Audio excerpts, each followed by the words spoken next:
কর্মসূত্রে আজ আছি গোঘাটের পানপাতায়, যেটা আসলে দ্বিতীয় তারাপীঠ নামে সকলের কাছে পরিচিত। আজ কৌশিকী অমাবস্যা। সনাতনী হিন্দুদের কাছে আজ বিশেষ তিথি। পুরাণ মতে কথিত আছে আজকের দিনেই দেবী দুর্গা কৌশিকী রূপে অবতীর্ণ হয়, শম্ভু ও নিশম্বনীকে হত্যাও করেন।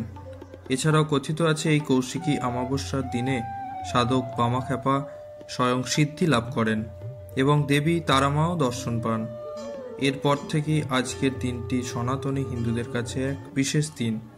বীরভূমে তারাপীঠের পাশাপাশি আজ গোঘাটের পানপাতার দ্বিতীয় তারাপীঠেও ভিড় লক্ষ্য করা যায় ভক্তবৃন্দদের। তারা দাবি করেন আজ দ্বিতীয় তারাপীঠে এসে তারামায়ের দর্শন করেন এবং তৃপ্তি লাভও করেন এবং এক অনাবিল আনন্দের স্বাদও পেয়েছেন।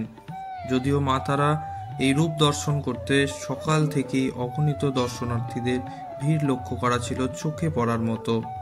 রাত্রি বাড়ার সাথে সাথে সেই একই চিত্র এখনও দেখা যাচ্ছে সকলের পরিচিত দ্বিতীয় তারাপীঠে তারা মায়ের দর্শন করতে। তবে ভক্তবৃন্দদের সাথে সাথে আমিও মন্দির ও মা তারা দর্শন করলাম। সেই চিত্রই আমি আমার মোবাইল ক্যামেরার মাধ্যমে আপনাদেরকে দেখানোর চেষ্টা করলাম।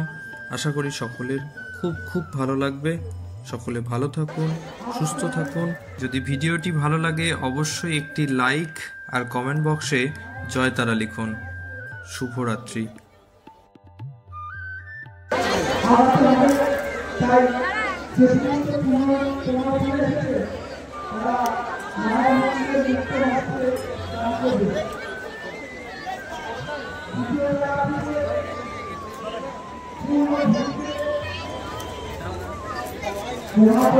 Gracias.